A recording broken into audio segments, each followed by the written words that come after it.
Gurdwara committee invite करे, खालिस्तानी कट्टरपंथी गुरुद्वारे में जाने से रोकें। ऐसा कैसे हो सकता है? कहीं भारतीय उच्चायुक्त की बेइज्जती कराने में गुरुद्वारा कमेटी का तो हाथ नहीं, कुछ तो बहुत बड़ा गड़बड़ है। स्कॉटलैंड में भारतीय हाई कमिश्नर विक्रम देरस्वामी को कुछ खालिस्तानी कट्टरपंथियों ने ग्लासगो गुरुद्वारे में प्रवेश करने से रोक दिया, जबकि हाई कमिश्नर गुरुद्वारा कमेटी के इनवाइट करने पर वहां पहुंचे थे।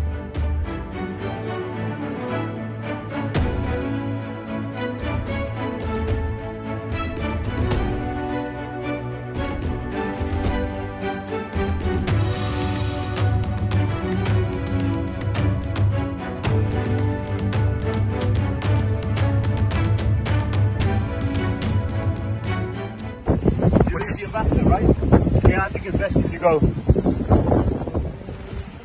Indian High Commissioner came, but they're turning around. कट्टरपंथी साफ साफ कह रहे हैं कि भारत सरकार के लोग यहाँ नहीं आ सकते और ना ही कभी आए। एक लोकतांत्रिक राष्ट्र के नुमाइंदे से इस तरह की बात करना उस राष्ट्र की छवि को वैश्विक स्तर पर धूमिल करने जैसा है। कट्टरपंथियों द्वारा किया गया यह कुकृत्य असहनीय है, नाकाबिले बर्दाश्त है। बहस में पड़ने के बजाय भारतीय उच्चायुक्त ने वहां से चले जाने का फैसला किया, पर उसके बावजूद भी खालिस्तानी कट्टरपंथी भारत के खिलाफ जहर उगल रहे हैं। एक ऐसा जहर जिसकी शुरुआत कनाडा के प्रधानमंत्री जस्टिन ट्रूडो ने की है। भारतीय राष्ट्रवाद के करिंदे कनेडा जाके साडे सिंह शहीद करते, इंग्लैंड आन के साडे सिंह शहीद करते।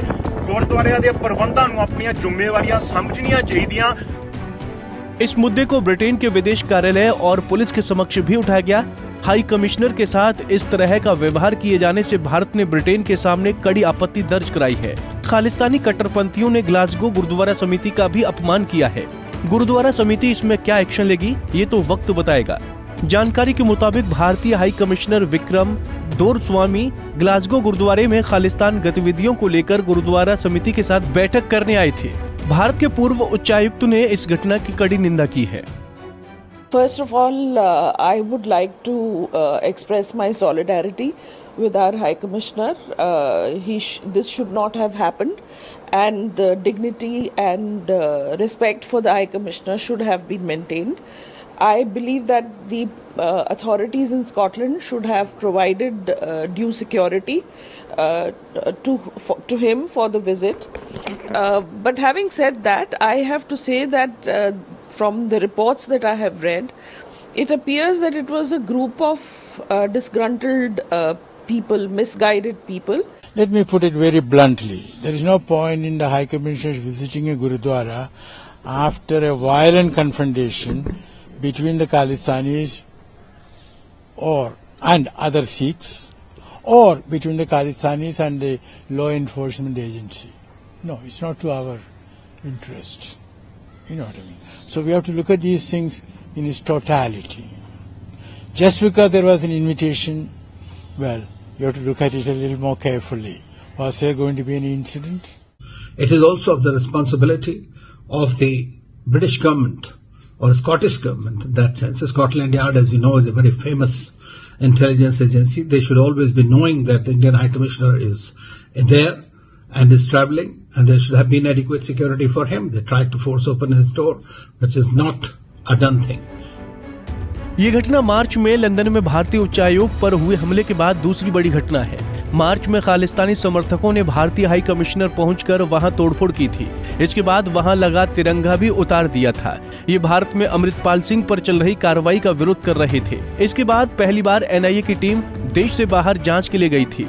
पर अभी जो स्कॉटलैंड में भारतीय हाई कमिश्नर विक्रम दोरस्वामी के साथ हुआ, उस पर भारत की कई राजनीतिक पार्टियों के नुमाइंदों ने कड़ी आपत्ति दर्ज करवाई है। मैं बड़ा स्पष्ट कर रहा हूँ, कोई भी खालिस्तानी सिख नहीं है और जो खालिस्तान की मांग करता है वह भी सिख नहीं है, क्योंकि हमारे गुरुद्वारे तो सबके साझे हैं, सबके लिए हैं और सब धर्मों, सब जाति, सब पंथों के लिए है। जो मर्जी आ सकता है। मैं बड़ा हैरान जो लोग ऐसा कर रहे हैं, और जो लोग ऐसा कर रहे हैं उनको खुद को नहीं पता वो क्यों कर रहे हैं। मैं आज दावे से कह सकता हूं, मैं भारत के अंदर रहता हूं। मैं भारत के अंदर अगर सिख दुनिया में कहीं सबसे सुरक्षित है तो भारत के अंदर है।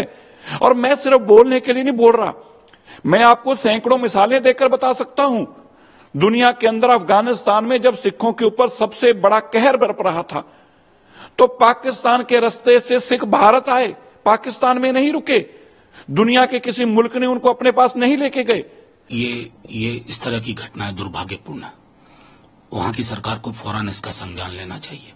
किसी भी जगह की धरती का इस्तेमाल अगर इस तरह की कार्यशैली के लिए तो वो काबिल बर्दाश्त नहीं है, वो स्वीकार्य नहीं होगा हिंदुस्तान की हुकूमत को, हिंदुस्तान के लोगों को। बहुत दुखद बात है ये। गुरुद्वारा मतलब गुरु का घर। मैं तो पूरी दुनिया के अंदर देखता हूं, जब कहीं खाना नहीं मिलता तो गुरुद्वारे में जाके लोग खाते हैं। जब महामारी फैलती है तो गुरुद्वारे से सेवा आती है।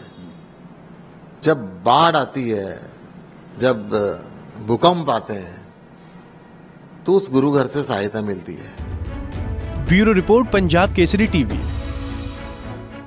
हमसे जुड़े रहने के लिए हमारे YouTube चैनल को सब्सक्राइब करें और नई वीडियो की नोटिफिकेशन के लिए बेल आइकॉन को दबाएं।